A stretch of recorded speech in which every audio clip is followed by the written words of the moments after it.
Hey friends, this is OT Cesar, and today we're gonna take a look at making the Cesar method, raising a growth child with Cesar values, and having a glimpse of what I do as a pediatric occupational therapist.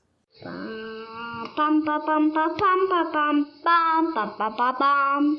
Where is OT Cesar? Where is OT Cesar?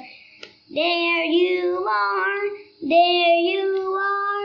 How are you today? How are you today? Very well, fine, thank you. Bum, ba, bum, ba, bum, ba, bum, bum, ba, ba, ba, bum. Papam, hi! Start na! As a pediatric occupational therapist, I work with children with disabilities or children with special needs.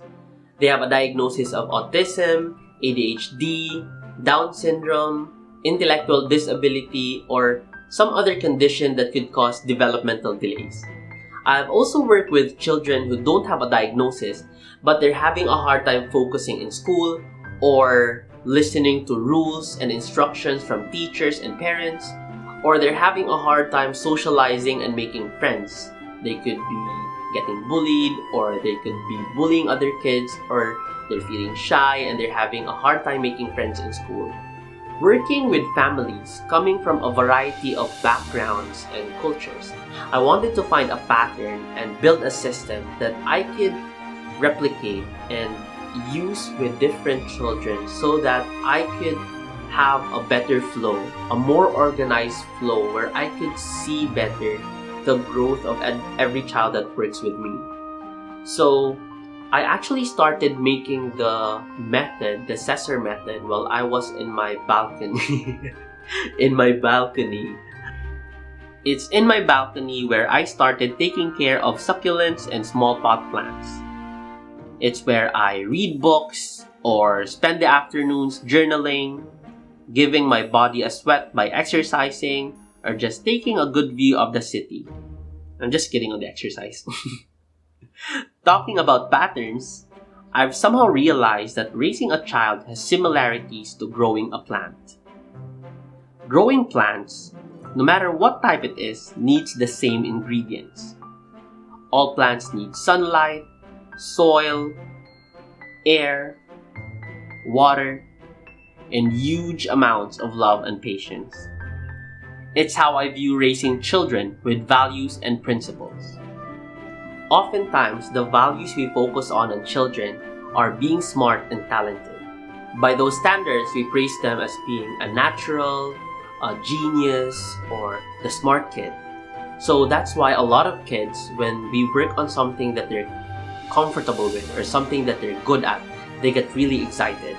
But when I challenge them with something new, or when they're having a hard time mastering a skill, or when they're getting criticism, they usually feel very uncomfortable and anxious, and sometimes they back away from the task.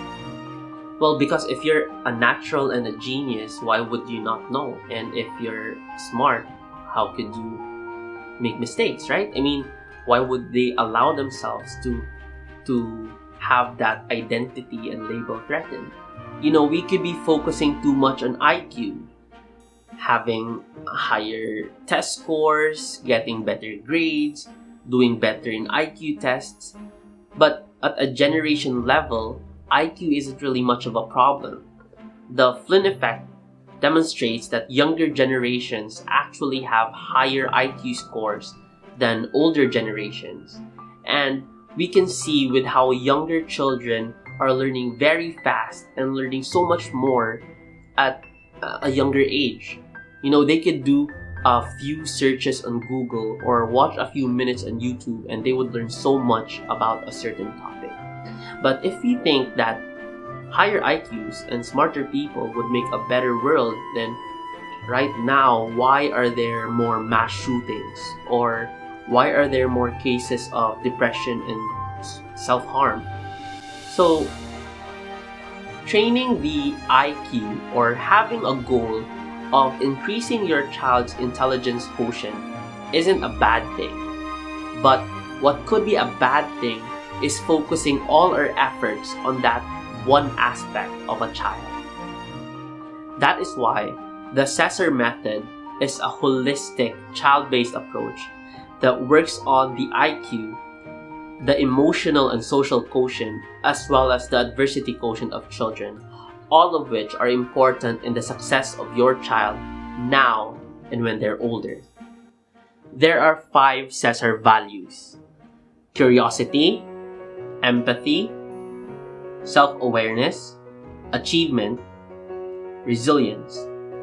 These are the values a growth child must have to be able to adapt and thrive in the world.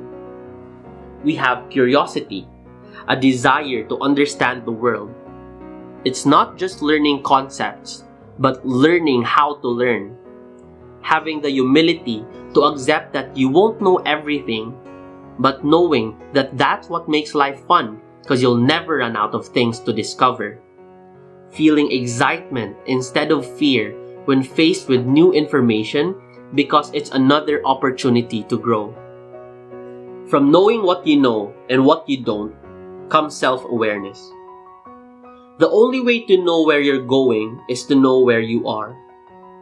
What do you like and dislike? What are your strengths and weaknesses? What are you good at? What do you want to get better at? What makes you happy? Who do you want to become? Coming from a strong foundation of self-awareness comes empathy. If you understand yourself, it's easier to understand other people. To put ourselves in someone else's shoes and know what they think and how they feel. We empathize, and from this we develop social skills. Empathy tells us how to communicate, how to offer help, and how to lead. Having this IQ, emotional intelligence, and social intelligence, we develop achievement. Developing skills to perform well in self-care, education, or work demands, as well as play and social participation. To set goals and excel at home and in school. To identify moments of success and feel gratitude in the present moment while aiming for growth. Lastly, in the face of struggle, when life doesn't go according to plan, when faced with failure, the value of resilience. To know that failure is a stepping stone and a vital part of life. A chance to make changes in your current plan or pivot to a new direction. To know that growth is a process, it's ever-changing, and that you must continuously adapt. To know that success is not just the goal, it's about the process. What matters more is the growth that happens in between. This is our goal, a growth child, equipped with skills not just to survive, but to lead and thrive. Now we know why we want to raise a child with Cesar values. This time, we're gonna focus on the how. Here we use the Cesar method. We'll cover this in more detail in future videos, but here's a quick overview. Connection over correction. Environment is just right. Sustainable systems. Age-appropriate activities. Lastly, radical growth mindset. With that, I welcome you to your growth.